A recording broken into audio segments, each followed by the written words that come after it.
Hello, welcome to my YouTube channel physics zone. आप लोगों को आज हम पढ़ाएंगे वेक्टर का थर्ड लेक्चर। इसमें से कुछ इम्पोर्टेंट टॉपिक जो है और इम्पोर्टेंट जो पॉइंट्स है उसको आज हम डिस्कस करेंगे।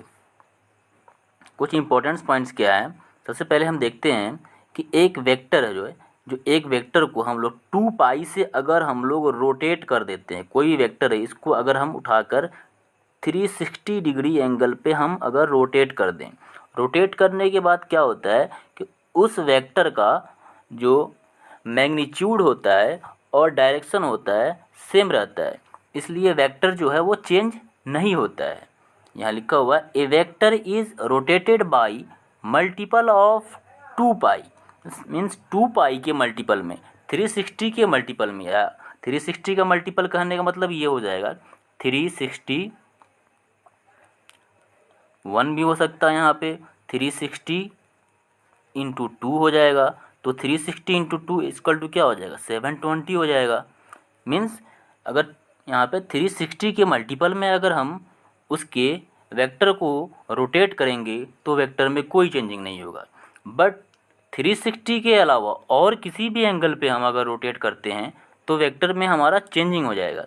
जस्ट लाइक यहाँ पे है, ये वेक्टर ए है, ये वेक्टर बी है, वेक्टर ए और बी के बीच में एंगल जो है वो अल्फ़ा है, बट इसको उठाकर बी को उठाकर हमने शिफ्ट कर दिया, किसी बीटा एंगल पे शिफ्ट कर दिया। अब बीटा एंगल पे शिफ्ट करने के बाद क्या होगा कि उसका मैग्नीट्यूड वही रहेगा, लेकिन उसका डायरेक्शन चेंज हो जाएगा।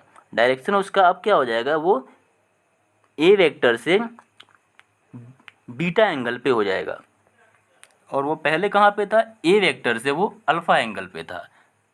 इसलिए अगर 360 के अलावा हम किसी और भी एंगल पे अगर हम वेक्टर को शिफ्ट करेंगे तो उसका डायरेक्शन चेंज हो जाता है, और डायरेक्शन चेंज होने के कारण वेक्टर हमारा चेंज हो जाएगा, बट उसका मैग्नीट्यूड जो होगा वो सेम रहेगा।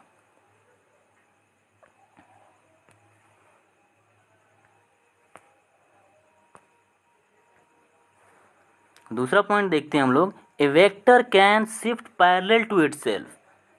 ए vector can shift parallel to itself.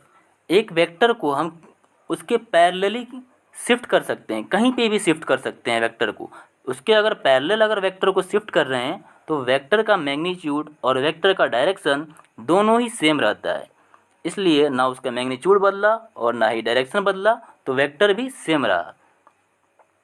और ये जो कॉन्सेप्ट है ये बहुत ही हेल्प करता है हमें नेक्स्ट में आगे जो प्रॉब्लम आएगा उसको प्रॉब्लम को सोल्व करने में, एंगल निकालने में।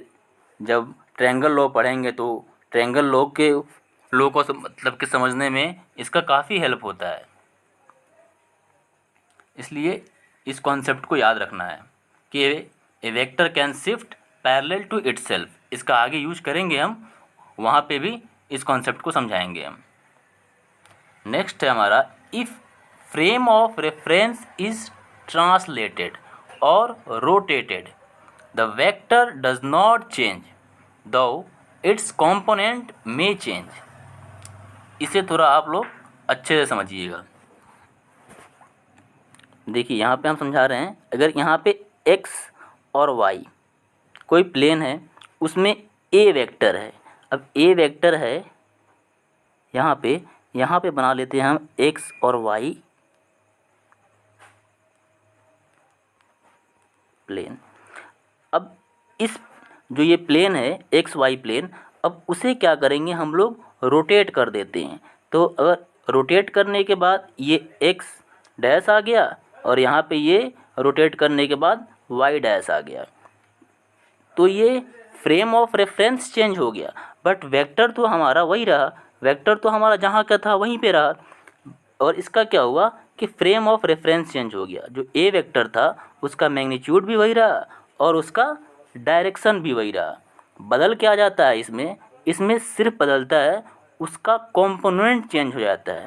कंपोनेंट क्या था, ये पहले देखिए, ये वेक्टर जो था ए, इस एक्स वाई प्लेन पे, जो एक्स वाई प्लेन था यहाँ पे, सपोज कि अगर ये 45 डिग्री का एक्स के साथ वो एंगल बना रहा होगा, तो अब वो एक्स के साथ 0 डिग्री का एंगल बनाएगा, क्योंकि ये इसके पैरेलल आ गया। ये ए वेक्टर जो है वो ये एक्स डैश के पैरेलल में आ गया। इसलिए जब जब भी हम फ्रेम ऑफ रेफरेंस को चेंज करते हैं या फिर उसे अगर हम घुमा देते हैं तो क्या होता है, वेक्टर में चेंजिंग नहीं होता है, सिर्फ उसके कंपोनेंट में चेंज हो सकता है। मे और मे नॉट बी, मीन्स वो चेंज भी हो सकता है और नहीं भी हो सकता है।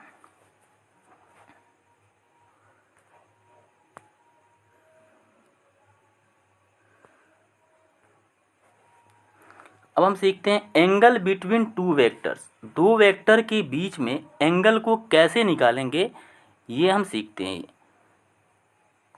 सबसे पहले हम क्या करते हैं कि put the vector tail to tail, means tail और टेल को, किसी भी दो वेक्टर के टेल और टेल को एक साथ रखेंगे।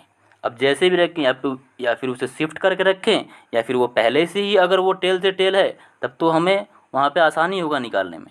बट अगर वो टेल से टेल का नहीं है हमारा तो उसे हम लोग शिफ्ट करेंगे। उसके बाद क्या करते हैं, measure smaller angle, smaller angle को मेज़र करेंगे बिटवीन द वेक्टर्स।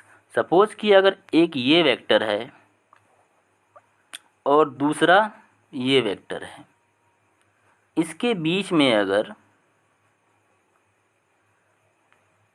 45 डिग्री का एंगल है, तो अगर टेल से टेल हम रखें तो एक एंगल तो ये भी बन रहा है हमारा,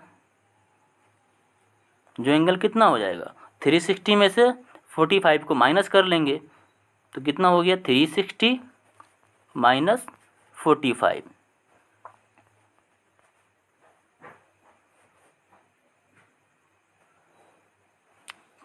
ये हो जाएगा 315 डिग्री। तो 315 डिग्री, तो ये भी तो एक हमारा एंगल हो जाएगा। बट ये एंगल को नहीं लेना है, क्योंकि ये जो एंगल है ये ग्रेटर एंगल है, बड़े वाले एंगल को नहीं लेना, हमेशा स्मॉलर एंगल को लेना है। और ये स्मॉलर एंगल ही हमारा एंगल बिटवीन टू वेक्टर होगा।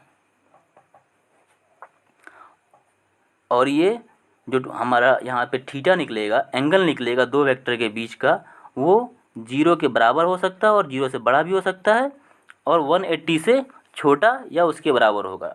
जो थीटा का वैल्यू होगा ग्रेटर देन इक्वल टू 0 और less than equal to 180 degree होगा।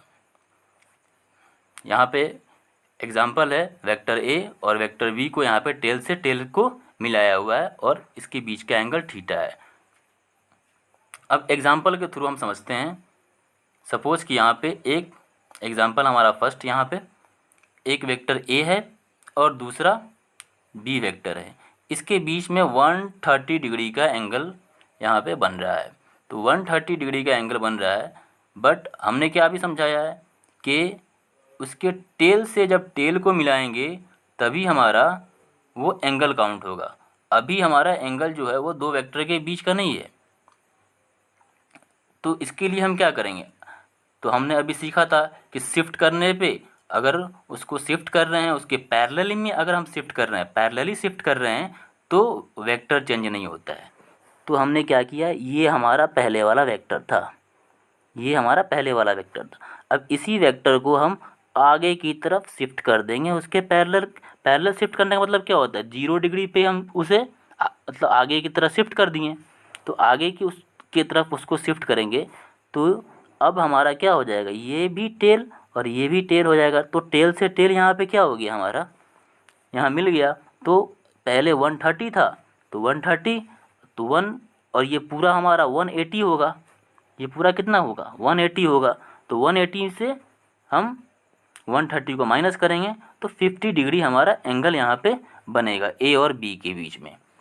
इसी तरह कुछ और एग्जांपल देखते हैं हम। यहाँ पे देखें एक एग्जांपल, जैसे यहाँ बना रहा है बी और ए वेक्टर यहाँ पे, और यहाँ पे ए वेक्टर और बी वेक्टर है। बी वेक्टर जो वो किसी फ्रेम ऑफ रेफरेंस से, यहाँ सपोज डेट वाई है, वाई से वो 45 डिग्री का एंगल बना रहा है। तो ये 45 डिग्री का एंगल बना रहा है। और ए क्या है, ए यहाँ पे साइड में है जो एक्स एक्सिस पे है। तो इसका एंगल निकालने के लिए क्या करेंगे, यहाँ पे ये बनाया 45 डिग्री का एंगल और इस ए को शिफ्ट करके यहाँ पे ले आएंगे। तो यहाँ पे लाने के बाद ये क्या हो जाएगा, इस एक्सिस से 90 डिग्री का एंगल यहाँ बनाएगा। तो ये जब 90 डिग्री का एंगल बनाएगा तो क्या हो जाएगा, ये हमारा 45 डिग्री और ये 90 डिग्री। तो 45 और 90 दोनों मिलके 135 हो जाएगा। तो एंगल ए और वेक्टर ए और वेक्टर बी के बीच में 135 डिग्री का एंगल है यहाँ पे। एक थर्ड एग्जांपल देखते हैं। यहाँ पे वेक्टर ए है और वेक्टर बी है, दोनों के बीच यहाँ पे जो ये हमारा, इसको एक्सटेंड करने के बाद, इसे एक्सटेंड करने के बाद जो यहाँ पे एंगल बन रहा है वो 30 डिग्री का बन रहा है। 30 डिग्री का एंगल बन रहा है यहाँ पे। तो क्या कर देंगे, अब इस ए वाले को आगे की तरफ हम शिफ्ट करेंगे। इस ए को हम आगे की तरफ यहाँ पे शिफ्ट किए। उसके बाद बी को भी हम क्या करेंगे, ऊपर की तरफ में हम शिफ्ट करेंगे। जब बी को हम ऊपर की तरफ शिफ्ट करेंगे और ए को हम ये मतलब के आगे की तरफ शिफ्ट करेंगे तो ये क्या हो जाएगा, ये 30 डिग्री था तो 180 में से 30 को माइनस करेंगे तो 150 डिग्री का एंगल हमारा बनेगा।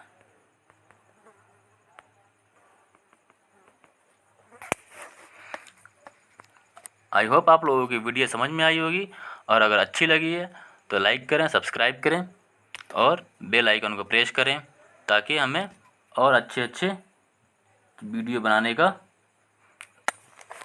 मौका मिले। Okay, thank you.